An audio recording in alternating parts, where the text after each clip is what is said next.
Hey guys, what's going on? This has been a video. What take we're on 27.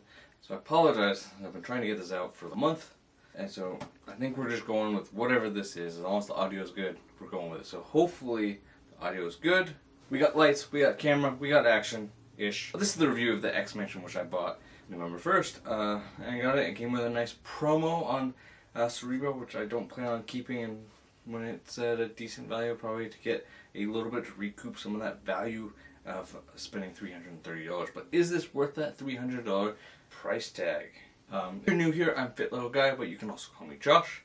Mostly Star Wars review, but I've been touching Marvel a little bit lately, especially if I get a good deal. I didn't get a good deal on this, but you don't buy too many big sets. I don't have a big city going on. I have no reason necessarily to buy the big sets unless they're kind of unique. And this might start a city. We'll see. I don't know how well you're gonna. Cause I'll have some close-ups of this kind of here. But my separation on my mansion is there's some gapping. But if it sits on my shelf, it's totally fine. So I think it's just my table. But with that said, of like not too many, I have been saving up for Rivendell. Of course, I had to eat into that fund to get this and put that off because I felt like I could off the promos and get some of my money back and start resaving for Rivendell again. Although I am a decent way already. It's how I could really help me justify the cost. $330 if I can sell off Cerebro at about $100. Maybe that's a little overpriced, but trying to, my mindset's wrong and trying to just recoup some of, like a third of the price off of that. We'll see.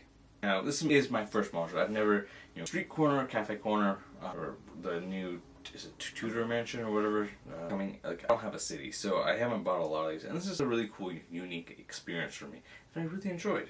But $330, I'm not sure that the price is justified. For piece count, what you get, the amount of minifigures, it's a minimum of, and just how small this is. I plan on expanding this, which I'm going to start doing some weekly live streams again. I have taken a little bit of a break accidentally. Life just got a little busy. Let's go over some of the set information. This is the Xmansion. First, write it down. It was released November 1st, like I said, and it was available to the public by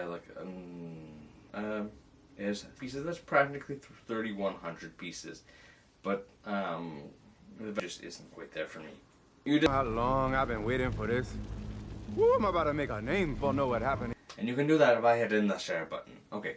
I think it's 76294. I don't have the box or instructions in front of me, so really bad gamut. You can get something later. But it does come with 10 minifigures, which a lot of them leave a lot to be desired, like Charles. But it does have Charles. You got Storm, you got Magneto, you got Rogue, you got Gambit, you got Iceman, you got Bishop, Cyclops, Jean Grey, Wolverine, and I think that's that. But I'll be discussing more on the minifigures at the end of this video, and I will have some chapters below so that you can skip around and make it easy to find what you're looking for, or you can watch the whole thing all the way through. I would greatly appreciate, and although a whole watch, but I understand. To set this up, this set is a lot of inspiration from X-Men 97, other than not being the correct amount of floors, being 2 floors versus 3, as seen in all both animated and live action reference material, but definitely it takes heavy inspiration from X-Men 97, although it is missing some key rooms. And the overall character design definitely is that comic X-Men 97 kind of mashup kind of. One of the things that I really like this, and Lego has been doing this on some of their other builds as well, is that these collaboration builds. Like even like Star Wars does their 2-in-1s. I think right now 2 of those collaboration builds just left the shelf and retired. But the Shakti and the Fang Fighter versus TIE Interceptor, both of those, individual instruction manuals with bags that correlate. This does the same thing. Bag 1 is the center, bag 2 is the right, and bag 3 is the left. And you can kind of build 2 friends, each taking an instruction booklet, and you can kind of build together. And it was really cool. Like I got this with my wife while watching a bunch of the X-Men films, and that was a lot of fun. The kind of bag. Couple bags, the Sentinel, Wolverine, and with minifigures and 24 bags, it's like every other bag, every couple bags you're getting a minifigure, which is, I think there's not a bag that just has a bunch of minifigures in it. they kind of spread out through the build, which I really like when Lego does that. Sentinel, really good, really movable. He's got a lot of joints, fingers are fully articulate, and I really like the overall design. Although the arms are maybe a little skinny, just so you got that bit of joint movement there, but overall I still like him. The chest piece is unfortunately stickered and not printed, but the headpiece is a fully printed head.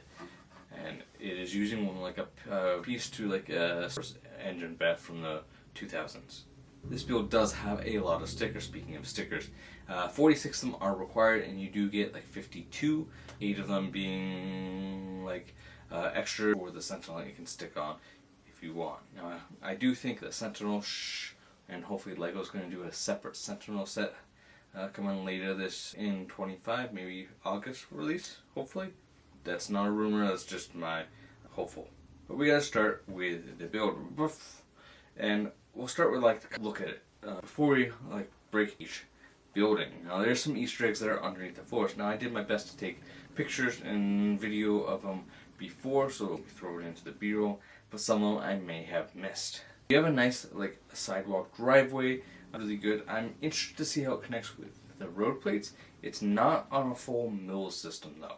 So if you want to put this on a mill system, you'll have to raise it up about one stud and put some plates underneath, and then create your mill system if you want to connect it to a mill's city or roadway. I feel like it would be pretty easy, but I've never built a mill's system city. So you have all kinds of details starting on the left.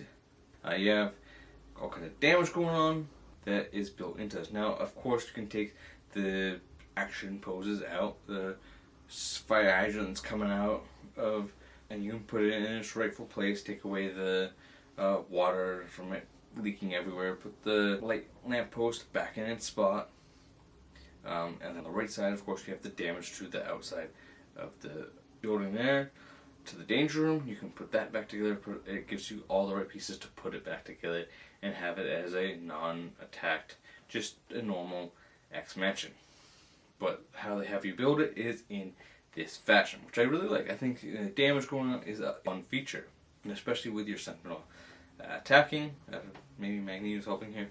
And then you have the sign, which is a sticker for Charles Xavier School for the Gifted Youngsters. And then you got 2 trees on either side of the side wing buildings. And then the little nozzles in the ground are not sprinklers, but turrets for defense. And they're helping defend the school here. There's just like green brush coming around. Green plates, it really does make it look good, but I'd like maybe a little over some missed pieces of grass that didn't get quite mowed, or something like that. Some cool, but that's just a minor nitpick that's not necessary. But now we can break apart, and like I said, each one is a separate instruction, and they all slide together by axles, very similarly.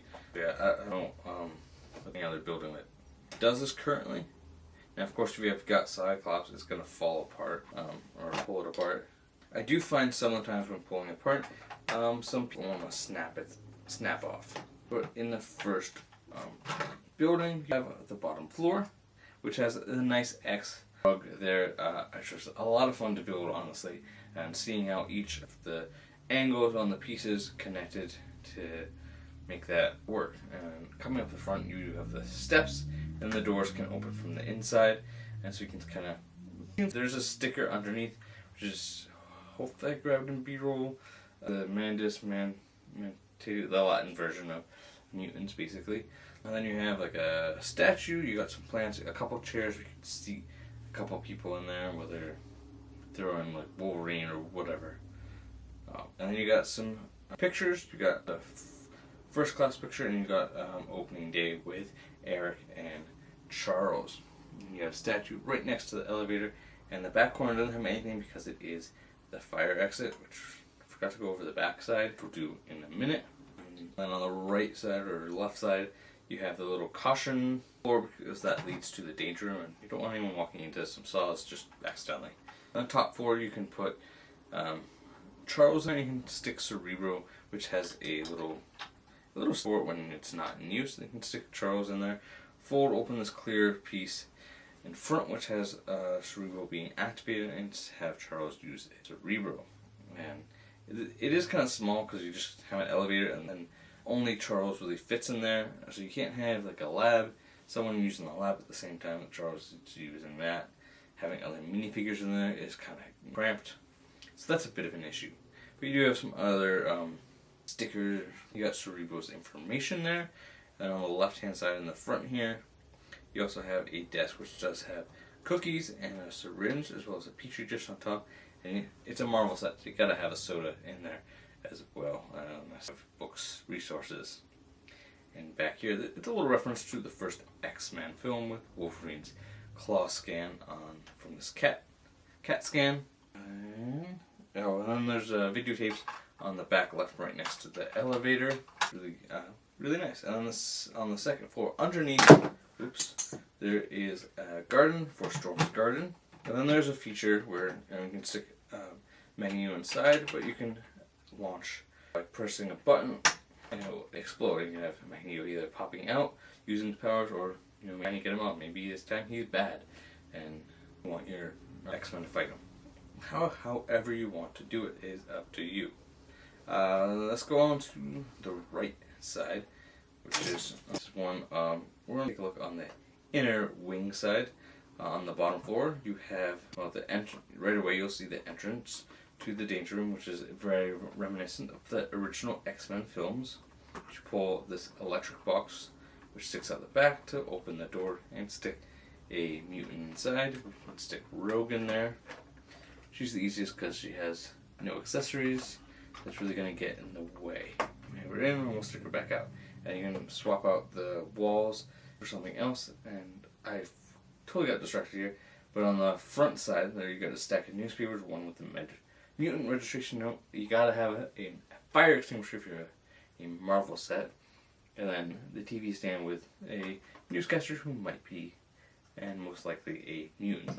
On the top floor, you got the observatory to the Danger Room. More walls that can pop in and out, should you so choose. And then you got screens, which are all stickers, and then you have the chessboard. And the roof doesn't do anything special, but it does have lots of axle pieces, so you can stick the action poses for your figures. On the left hand side here, get down to the bottom, and first inside you'll see a bookcase, and it has a couple stickers that are Easter eggs. You got the Creole, which is for Gambit, Creole food cooking, and then you got a science book for Beast, who is sadly omitted from the set. You got two chairs, so you can have a couple of students, like Rogue or Iceman. They were students in the first X-Men film, so I think that they're good choices. Behind them you have a little globe, and then you have the chalkboard here, which has Beast in there, giving a Zoom class, because he's not there, he's giving Zoom a hand. Later on there's another Easter egg with Beast there. All kinds of information there on there, and then you got a travel, and then a little with Wolverine writing on it as well. And then the X-Jet. If you slide it over, you have information on the Sentinel attack that is going on right at this moment. We'll add in this second floor. Right away, you'll see a lab. This is Beast's lab. You got spilled coffee, an open drawer Beast. The story that the designers put in here is why Beast is not included is because he ran away. I don't know why. It doesn't make total sense to me, but you know what. And so you got Beast's lab, the same microscope build that was in the CMF is included here. You got other testing petri dishes and all kinds of, and I really like how they did the computer for looking up supposedly a cure. I don't know what kind of cure, but some kind. And then in the bedroom here, you have Wolverine and an extra bed, Wolverine's bed, which has the Scott and Jean post picture that he looks at, and you can recreate the meme. If you do, the sword kind of get away from me to kind of recreate that. So it was a bit of trouble, but hey, go to whatever effort you want to recreate that. And you got more kind of, got the X-Men first issue, which I think honestly should have been a printed piece. Like there's a few things that should have been a printed piece, and that is just one of them.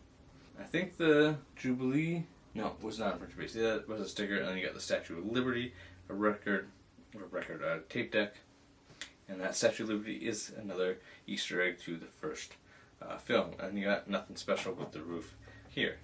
We didn't go over the backside, so we'll put this back together when we discuss the backside. The backside is really cool. It has all kinds of stickers. You got the Nightcrawler and Dazzler. You got claws on this little back graffiti with a peeling X-Men sticker. You got the dumpster, which has all kinds of Easter eggs in there. Yeah, Magneto's coin. You got Toad being a toad, and you have Bubblegum for Jubilee, Nightcrawler's sword, Magneto's coin, Beast's hat. So all kinds of really cool things. On the back of the fire exit, you have a pyro graffiti, and then you have the Days of Future Past, or I think even this poster appeared in X-Men 97, just with the Cerebros on the hunt, and who is still around or missing. And this version, instead of dead, it does say collected. And you've got the basketball hoop on the other side with that electric box which we had pulled open, and then a box that has Trask logo, Trask Industry, which is probably, that box is there, is how this Cerebro made it here. And then you've got the basketball. That's like the set. The build isn't terrible, but definitely small to get your hands in there, small to get a lot of minifigures in here. But again, But let's get on to the minifigures. Wolverine, kind of a worse version of the CMF. Legs are printed super well. Like, I don't care if they're dual molded, but they just weren't printed well. Torso is the same, so it looks fine. Arms are pretty bland, and he's got the claws.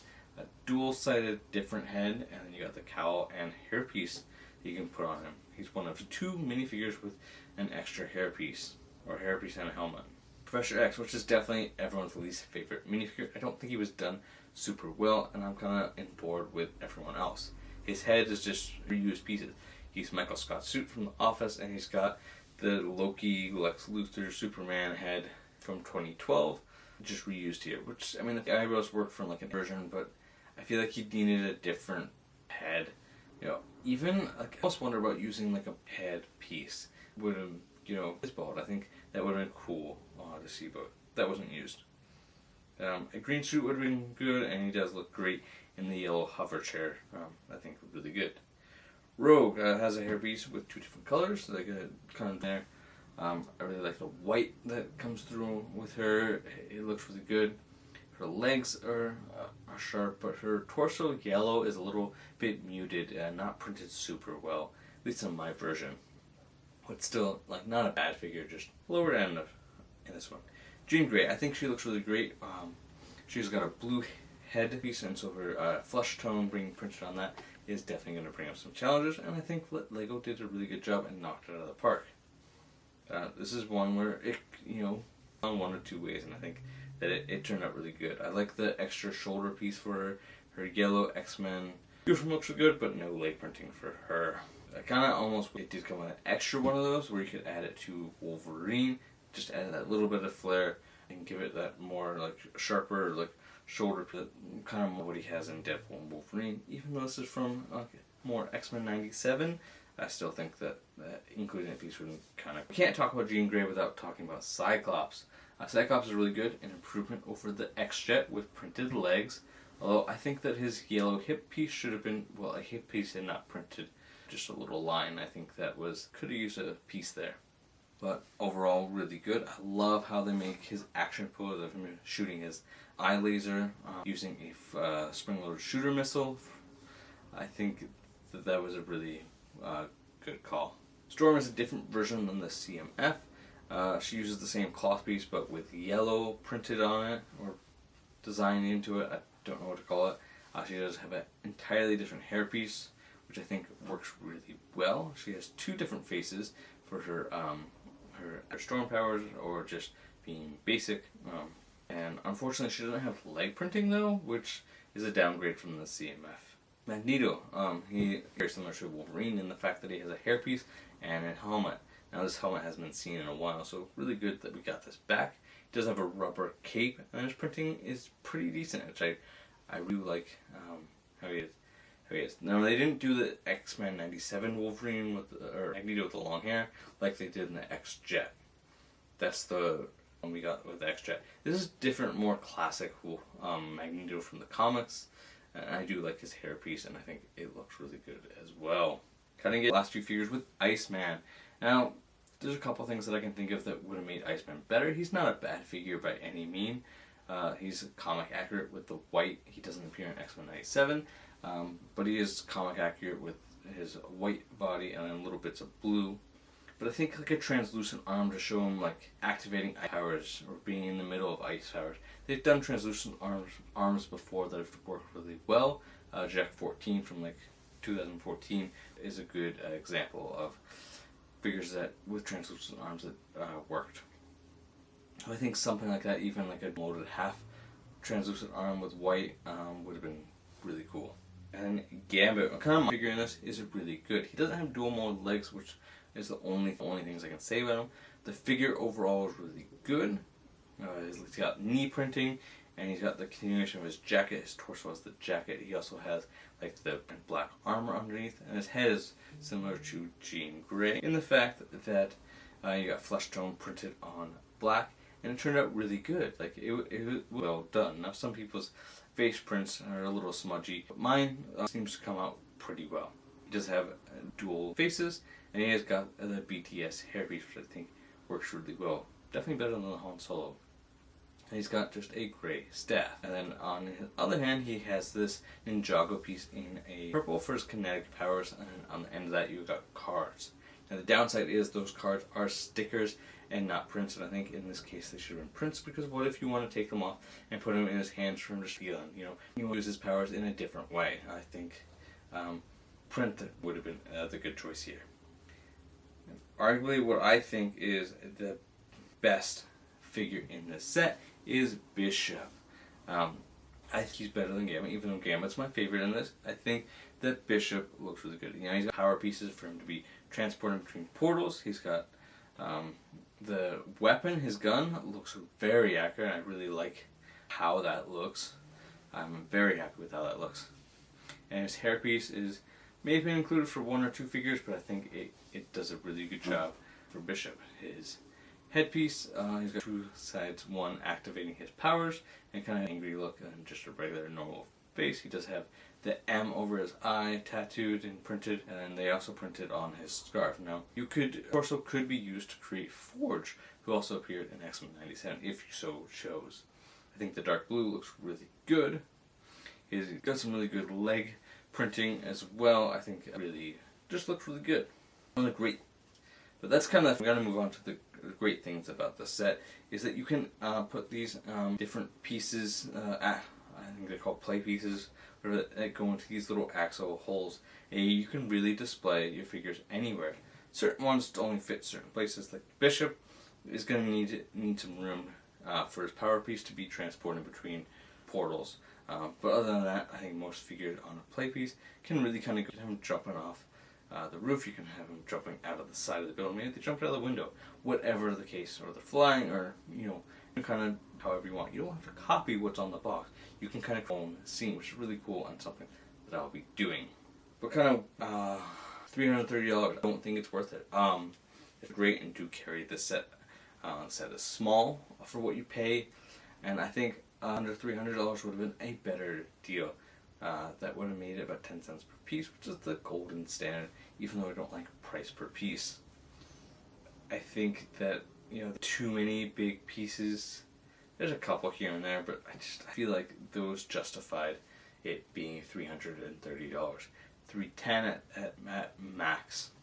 But I also think that if you're in charge $330, 10 minifigures was not enough. I think this needed 12 to 15, really. In $500 we got 25 in Avengers Tower, and I think that this could have used just a couple more. Throw in some of the villains for that hang around with Magneto, or throw in actual Jubilee and Beast in here. I think those were necessary. Let me know what you think down in the comments. Add to this conversation. It's a set that you plan on picking up. Drop a like, it really does help me out. And for more videos, you can click over here.